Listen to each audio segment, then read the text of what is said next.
Olá, nós vamos conversar agora com o professor Antônio Carlos Machado, que é coordenador da pós-graduação das Faculdades Integradas Silvio e Souza, que agora inaugura o seu novo campus, Zona Sul, ali no Catete, na Rua do Cacete 113, no tradicional Colégio Zacarias. É isso, professor? É, exatamente. Seja bem-vindo ao CREA-RJ.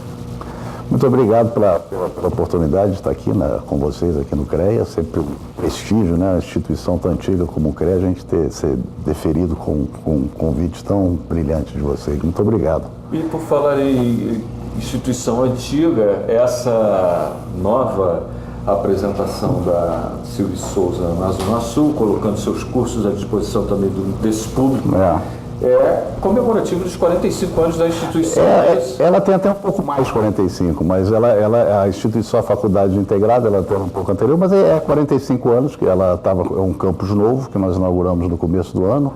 Fizemos a parceria com o colégio, que é dos padres, é um colégio tradicional, uma arquitetura muito bonita, de quase centenário. 107 anos, né? É, com a igreja, os prédios todos eu não sei bem, mas de qualquer maneira, a igreja, parte tem 107 anos, mas parte tudo tem mais, acredito que seja tudo anterior à guerra. Está bem próximo ali do metrô. Do metrô, próximo inclusive do Museu da República, onde funcionou durante muito tempo o Poder Brasileiro. Era o nosso Planalto. E Alvorada ao mesmo tempo. Tinha uma ligação até muito próxima do poder, né? Gente como o Oscar Niemeyer estudou ali.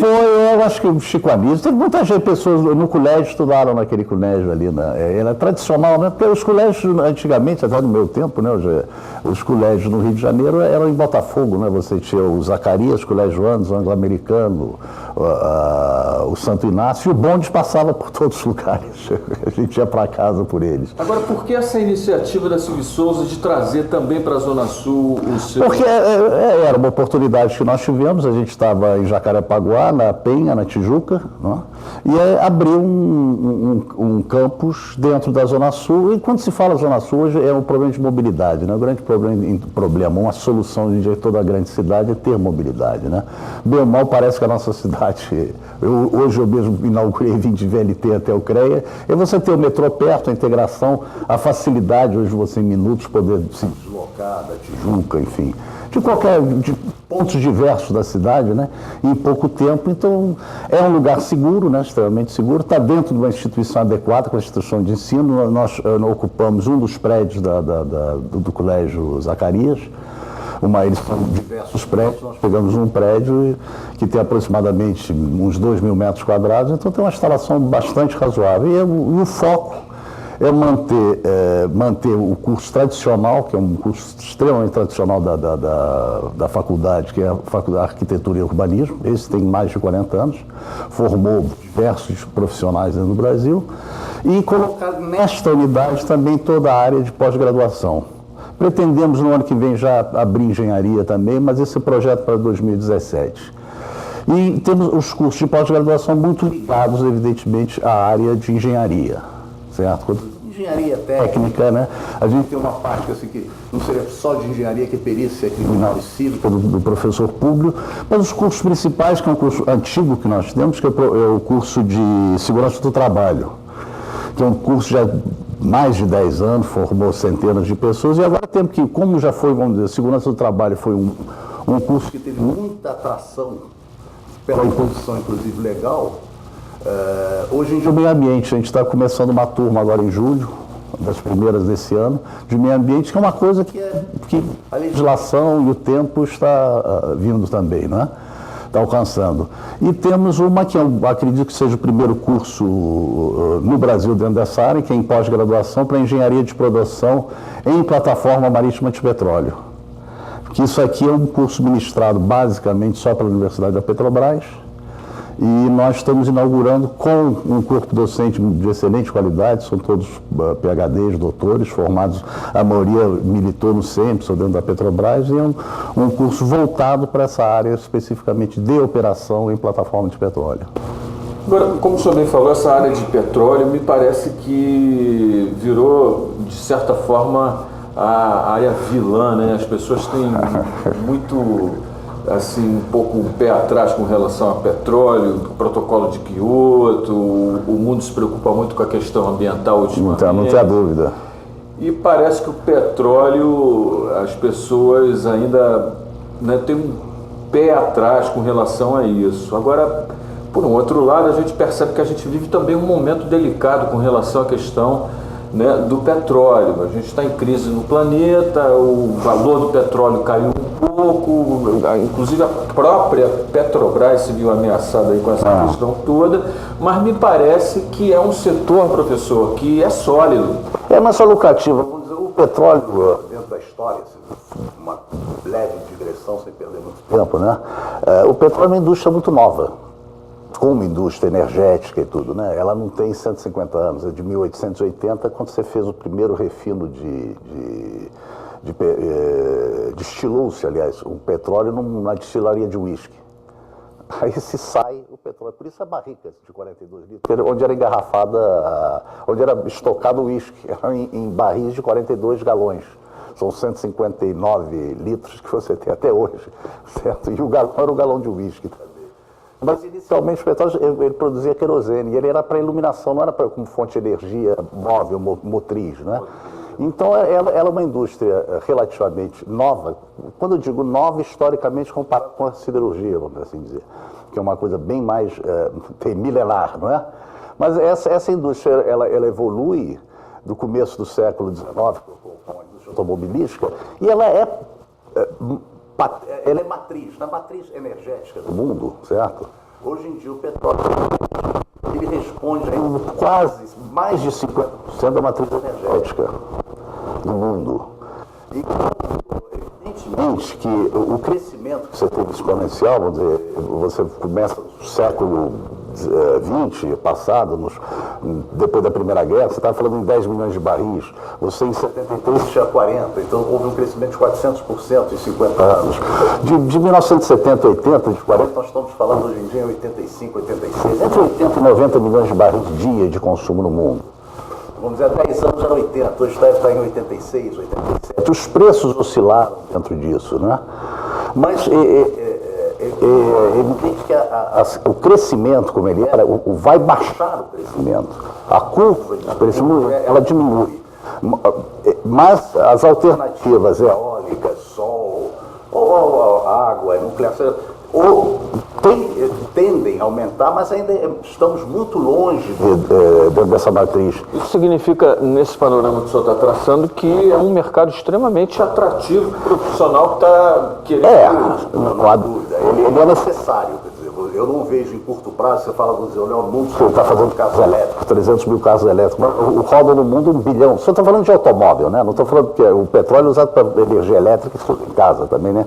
Tocando turbina, gás. A Europa funciona com gás russo. Mas só de automóveis são 1 bilhão e 200 milhões de automóveis. Se você trocar essa frota, se é 1 milhão de automóveis, vai demorar 1.200 anos. Com o tempo, tudo se altera. Mas antes, inclusive, o vilão de Kyoto, que mais ou menos deve ser 20%, é o carvão. O carvão é um vilão muito pior do que o gás e o petróleo. E o petróleo por si, mais ou menos, se você fizer uma conta assim grosseira, o petróleo ele corresponde a praticamente 5% do PIB mundial. Ele pode ser ainda alterado, mas e vamos pensar o seguinte, o mundo ainda vive uma fase de hipossuficiência de energia. Contingentes, nem todo mundo tem a vida do americano, que consome 20% da energia do mundo do petróleo, mas ninguém está esperando que o mundo vire um grande Times Square. Mas você tem pessoas que ainda demandam, né? Hoje a população mundial é de 7 bilhões e 400 milhões de pessoas. E em 2035, a ONU prevê, independente do crescimento vegetativo e do prolongamento de vida das pessoas no planeta, você ter 8 bilhões e 800. Isso é um crescimento de 20%. Isso em 20 anos. 20 anos é isso, não é nenhuma geração. É verdade. Certo? Você passa. Os jovens acham que 20 anos é muito, mas quando fica mais velho, passa uma velocidade fora do comum. Então, vamos dizer, o mundo terá 20% a mais, o Brasil terá 240 milhões de habitantes, não 40. 40 milhões de habitantes significam o quê? Se você tiver uma família média de 4 pessoas, são mais de 10 milhões de casas. energia, transporte, concentração. Então, isso é a realidade. Então, que a matriz energética tem que poluir menos, que você tem que ter carros mais eficientes, isso tudo é absolutamente correto. Mas, como muitos às vezes que dizem, vai acabar, daqui a 30 anos acaba o petróleo, não vai estar mesmo. Não vejo essas perspectivas baseadas na realidade que tem hoje, a não ser que teve uma revolução industrial fora do comum, uma hecatombe. Mas dentro dos, guardadas os vetores que você tem hoje, a expectativa é essa, certo? Agora, esse panorama que o senhor acabou de traçar, ele está ligado à questão mundial. Eu queria que o senhor falasse um pouquinho agora, professor, também com relação ao mercado aqui brasileiro, o mercado brasileiro de petróleo. O mercado brasileiro de petróleo, o mercado hoje, vamos dizer, estamos falando, quando a gente fala petróleo, é petróleo e gás, certo? O total, em torno de 3 milhões de barris dia, certo? Isso vem sendo produzido. Há muitas pessoas, evidentemente, há uma situação, eu diria, conjuntural da Petrobras, que é sabida da Lava Jato, mas esse mercado está aí. Se com a crise toda caiu muito o consumo, caiu 5%. Então, independente da Lava Jato, o petróleo está lá embaixo, está sendo tirado. E mesmo que ninguém vai fechar a Petrobras. Se fechasse, outra empresa entraria em seu lugar, certo? Esse curso que nós fizemos, ele se volta muito para a qualificação das pessoas para trabalhar especialmente na área de offshore e específica muito na área, no campo do pré-sal.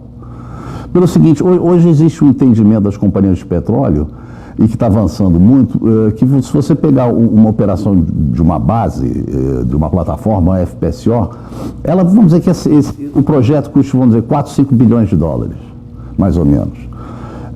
Você, em vez de você comprar a plataforma, que é do operador, uma Shell, uma Total, uma própria Petrobras, ela arrenda essa plataforma, que custa em torno de 1 bilhão. Então ela diminui o que se chama capital expensive, que é o dispêndio de capital, e ela entra para o operational expenses, ela entra, ela paga pela sua operação. Essas companhias são companhias estrangeiras habituadas a operar plataformas pelo mundo inteiro. São a SBM, a TK, a BW, a Modec, que tem aqui 15, 20 plataformas operando já no campo do pré-sal. São plataformas de aluguel. Isso é perfeito, isso é um modelo que vem crescendo dentro do mundo. Você arrenda, você fez a prospecção, você é o dono daquele petróleo, você é proprietário, operador, por alguma razão, e você, em vez de comprar uma plataforma, você arrenda uma plataforma por contrato de 10, 15, 20 anos. Então o profissional ele é voltado para trabalhar onshore ou offshore. Onshore que a gente fala para ele fazer o trabalho de apoio como engenheiro, certo? E o outro para ele trabalhar a bordo como operador. Offshore.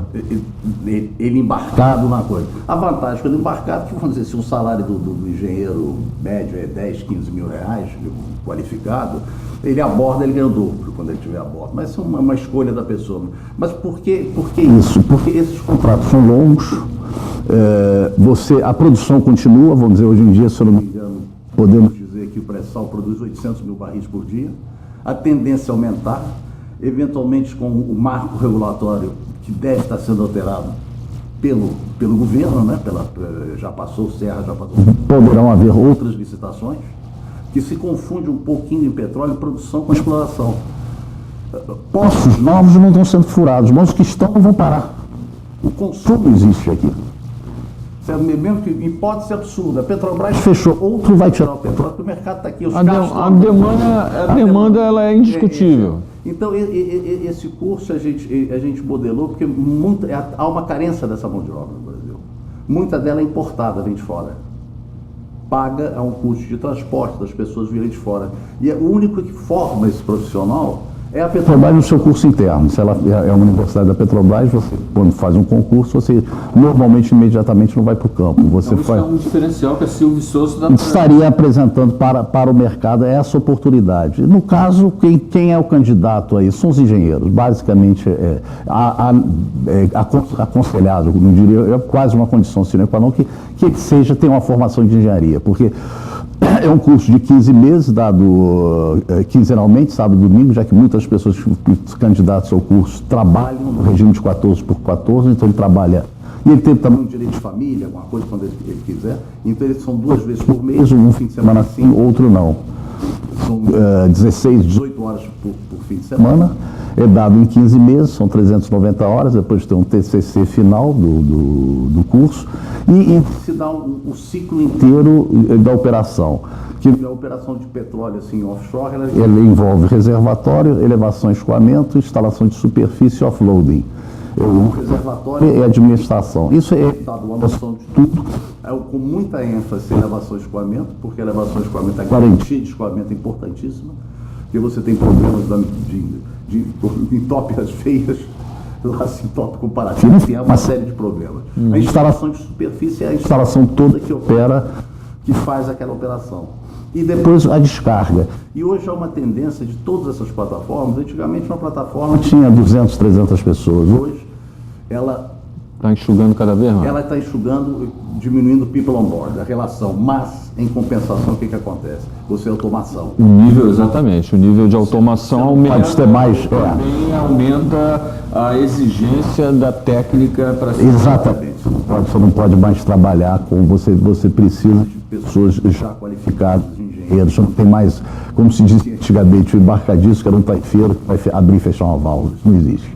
Você trabalha com SDCD, com um índice de automação e de um entendimento global da operação. Bom, professor, o senhor no início até falou das outras modalidades da pós-graduação, como segurança meio ambiente, segurança do trabalho, perícia, e eu queria que o senhor falasse um pouquinho sobre essa importância da especialização no mundo hoje em dia, principalmente na educação. Quer dizer, me passa a impressão, professor, que o profissional ele não pode parar de estudar, ele tem que estar sempre evoluindo, e para isso tem que ter uma oferta no mercado exatamente de especialização na área de educação. Uhum.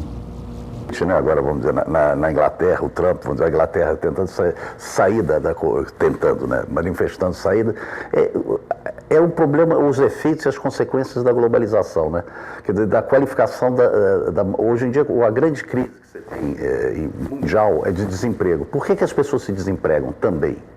Porque elas não têm tempo de acompanhar a velocidade. A globalização é coisa que existe desde os antigos, né? O chinês fazia a seda e o japonês fazia o aço e faziam umas trocas. Cada um era especializado na divisão internacional do trabalho. A moderna, a contemporânea, ela começa, vamos colocar assim como marco, a visita do Nixon em 72 à China. A China era fechada, ela foi despertada para o mundo. 20 anos depois cai o muro de Berlim.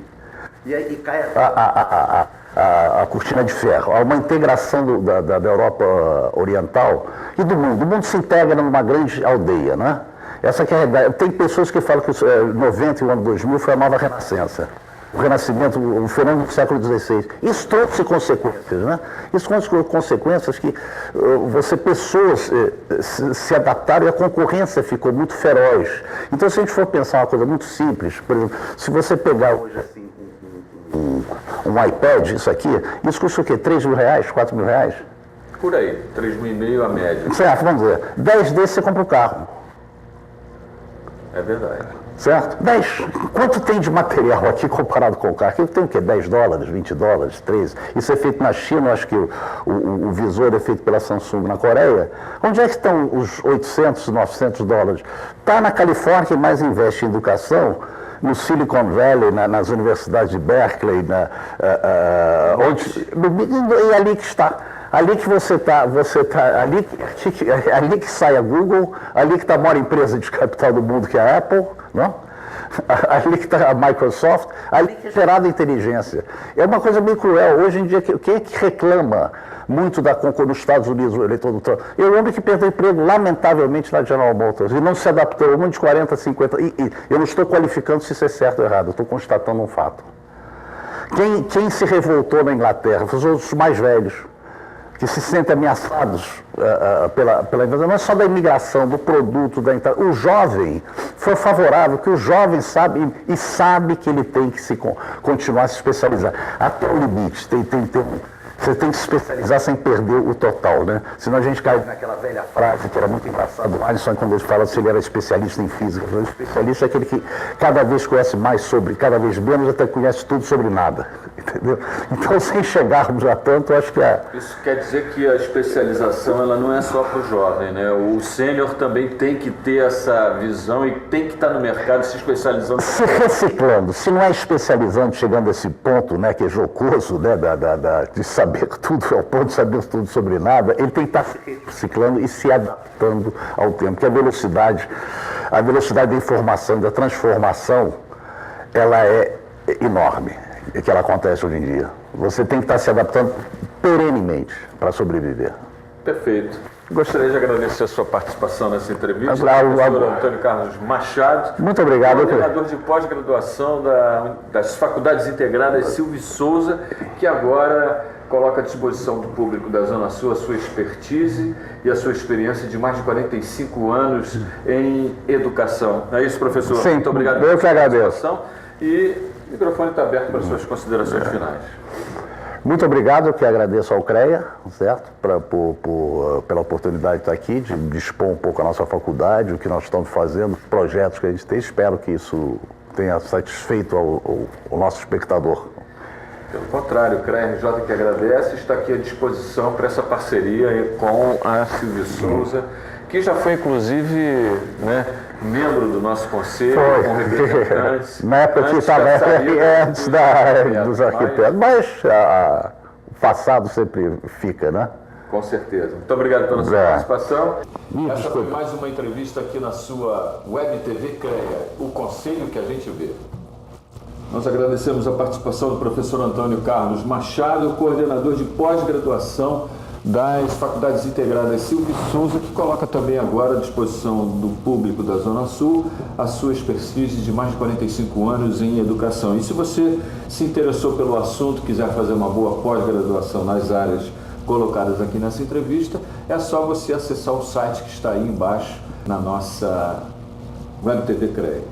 Continue com a gente. Web TV CREA é o conselho que a gente vê.